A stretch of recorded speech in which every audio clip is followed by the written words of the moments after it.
जंगल में रहो या बस्ती में, लहरों में रहो या कश्ती में, महंगी में रहो या सस्ती में, पर रहो राम जी की मस्ती में, क्योंकि जो डूबे हैं राम जी की मस्ती में, चार चांद लग जाते हैं उनकी हस्ती में। बोले जय श्री राम। जय श्री राम।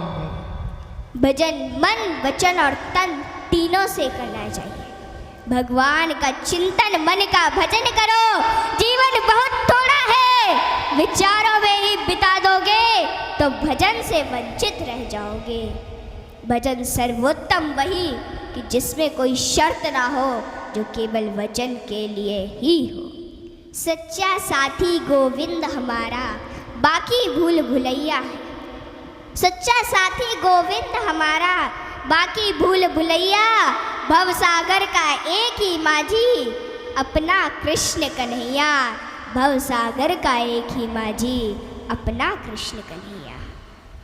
सभी लोग एक बार प्रेम से बोले राधे राधे। काम करने से पहले सोचना बुद्धिमानी है, काम करते हुए सोचना सतर्कता है, लेकिन काम करने के बाद सोचना मूर्खता है। काम करो ऐसा कि पहचान बन जाए, काम करो ऐसा कि पहचान बन जाए। कदम चलो ऐसे कि निशान बन जाए। जिंदगी तो हर कोई काट लेता है, जिंदगी तो हर कोई काट लेता है, पर जिंदगी जियो ऐसे कि मिसाल बन जाए। जिंदगी जियो ऐसे कि मिसाल बन जाए। ऊपर वाले की अदालत में वकालत नहीं होती, ऊपर वाले की अदालत में वकालत नहीं होती। और अगर सजा हो जाए तो जमानत नहीं होती प्यारे, सजा हो जाए तो जमानत नहीं होती। छाता और दिमाग तभी काम करते जब वो खुले हो, क्योंकि बंद होने पर दोनों बोझ लगते हैं। सज्जनों, सत्संग क्या है? सत्संग का अर्थ यह नहीं कि भीड़ भाड़ में जाकर बैठ जाए और जीवन में कुछ उतारे ही नहीं। सत्संग का मतलब होता है कि सत्य की जानकारी रखने वालों का संग खुद को बदलने की सबसे ऊंची प्रक्रिया का नाम है सत्संग। सत्संग एक ऐसा ठंडक है जो तपे मन को शांत करता है।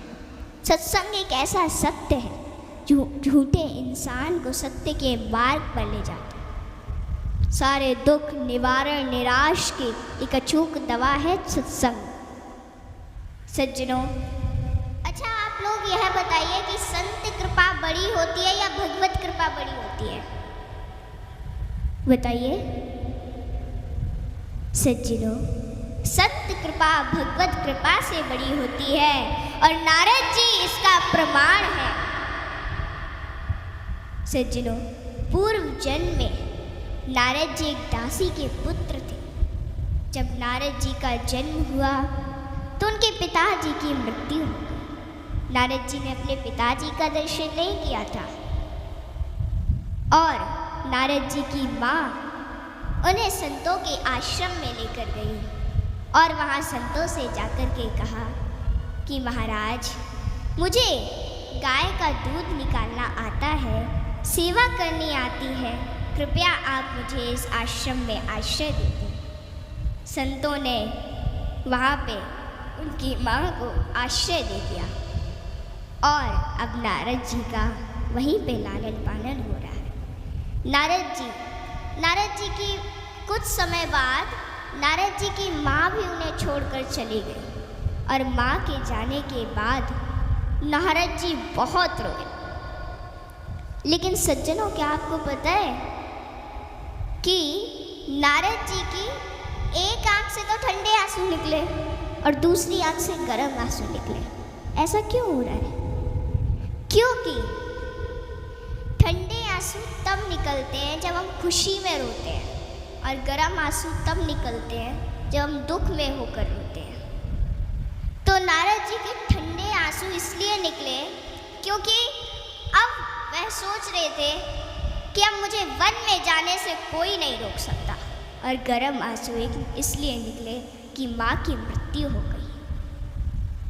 और नारद जी ने अपनी माँ की मृत्यु को परमात्मा की कृपा समझकर और परमात्मा की कृपा समझा और वे बद्री धाम में जाकर और बद्री धाम की गुफा में जाकर और नाचने लगे और इनके हृदय में गोविंद प्रकट हो गए।